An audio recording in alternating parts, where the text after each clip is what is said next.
Mmh. Mmh. Mmh. Salut, papa Ado. C'est ton fils. Papa, il vient ce matin car il y a plein de choses à te dire. Chaque jour, quand on se réveille, il y a toujours un nouveau dossier. Et souvent, moi, je me pose la question.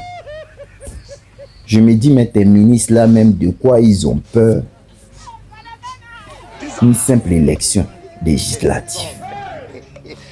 Et puis, ils envoient les gens à bourrer les urnes. Vous-même, regardez là-haut. C'est-à-dire,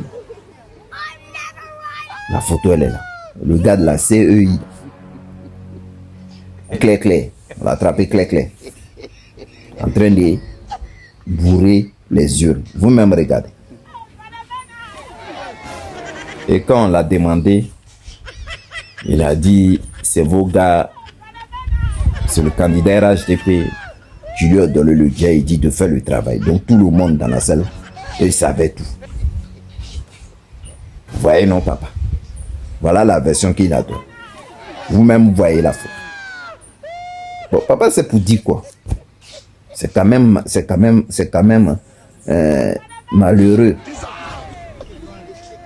Il y a plein d'indépendants, les gens indépendants là qui sont sortis et qui ont récité les faits, qui ont dit ce qu'eux-mêmes ont vécu, ils ont vu clair dans les yeux.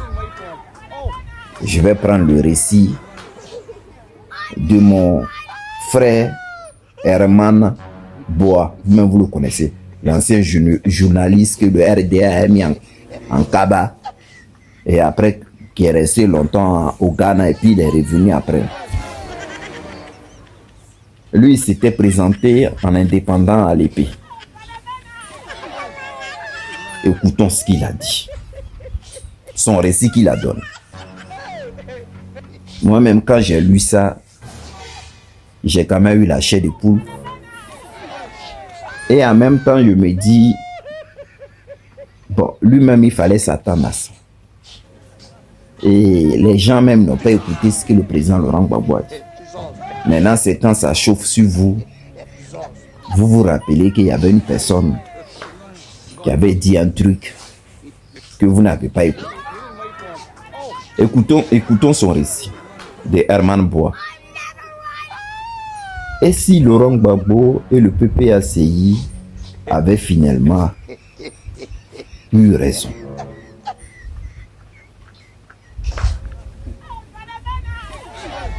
Je lis, hein. Et si Laurent Gbagbo et le PPACI avaient finalement eu raison de boycotter les législatives, la question n'est plus anodine. Elle n'est pas provocative. Elle est comme un verdict que personne ne veut lire à voix haute, mais que beaucoup chuchotent déjà. C'est qu'à l'issue du scrutin, une pluie de témoignages, d'images et de récits indignés désigne un politique troublant, celui d'un vote entaché d'irrégularité, d'accusations, de fraude massive, de suffrage ajusté, corrigé, révisé, dit-on, parfois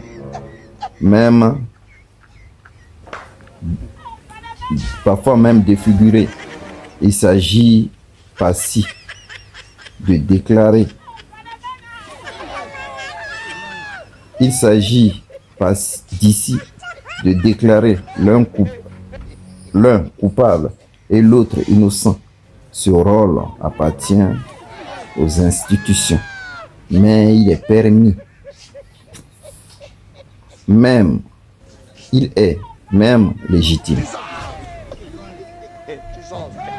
de questionner le climat et de se demander si la stratégie de boycott, toute critique, tant moquée, n'était pas au fond d'un cri d'alarme avant l'effondrement.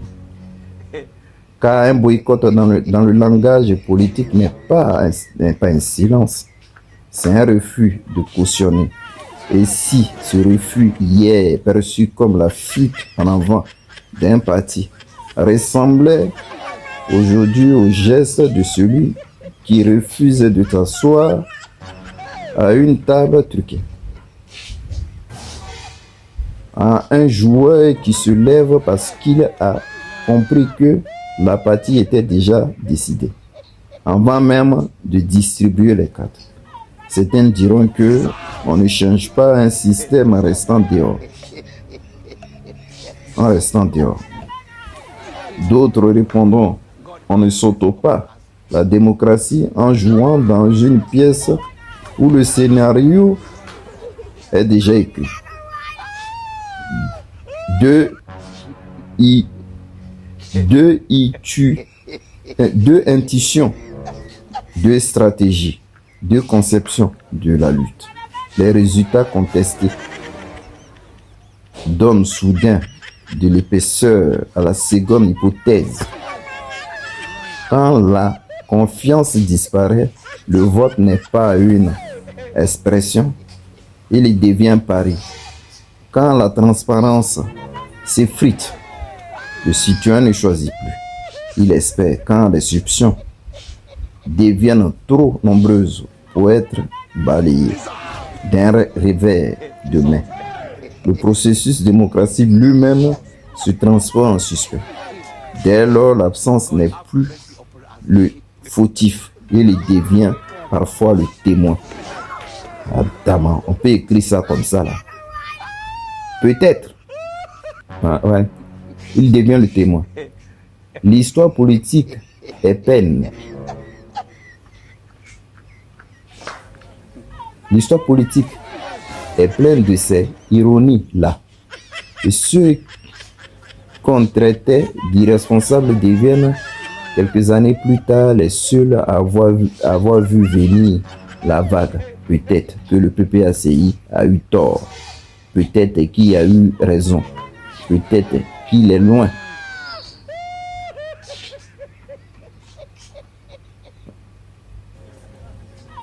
Peut-être qu'il est trop tôt pour dire, mais ce qui est sûr, c'est que la question mérite enfin d'être posée sérieusement. Non par passion partisane, mais par souci du pays. Comment continuer à faire croire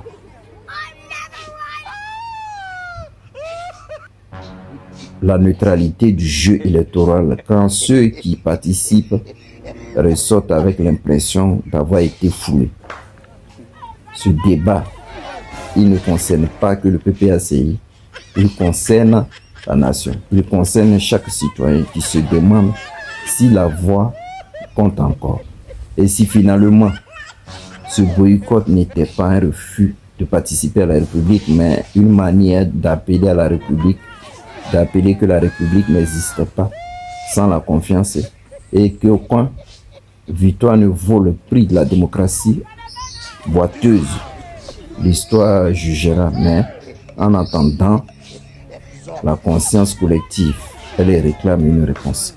Ah, mon frère, toi, tu as parlé beaucoup français. Hein? Bon, écoute, toi-même, tu as vu. Hein? Ah. Qu'est-ce que tu veux qu'on te dise, Herman Bois? Mon frère, tu as parlé français, mais quand nous on réfléchit bien, on a compris ce que tu voulais dire. Voilà. Et les élections qui se sont passées ne sont pas bien passées. Mais voilà la réalité des faits qu'elle a, mon frère. Qu'est-ce que tu veux dire? Tu peux pas faire autrement? Je t'ai montré même là, avant même que je parle de toi là, je t'ai montré une première photo. Dans la première photo, même vous attrapez le gars clair comme ça. Il est en train de bourrer les yeux. Donc Babou a toujours raison, mon frère. Babou a toujours raison. C'est tout. Bon, là, tu es journaliste de la télé, là. Toi-même, tu sais que tu peux pas trop parler. Parce que si tu parles trop, là, toi-même, tu sais qu'ils vont t'enlever de là. Hein, mais un jour même, tu étais en train de parler bien à la go, là. Vovo. Elle t'a coupé la parole, elle n'était pas contente. Elle était énervée. Mon frère, c'est pas grave si tu as perdu. Comme l'a dit Pasteur Zaï. De la manière que j'ai vu, de la manière les gars ont dirigé, là. Voilà. C'est la volonté de Dieu. Ça va aller. Rentrez dans l'opposition. Allez-y lutter. Lutter. Mettez-vous ensemble. Une vraie lutte pour que cette république, elle bouge. Sinon, vous devez rester comme ça. Chacun doit parler de son côté. Là, on ne va pas avancer. Bon, Baba Ado, je te fais un gros bisou et bonne journée. De la part de ton fils adoré. Bye.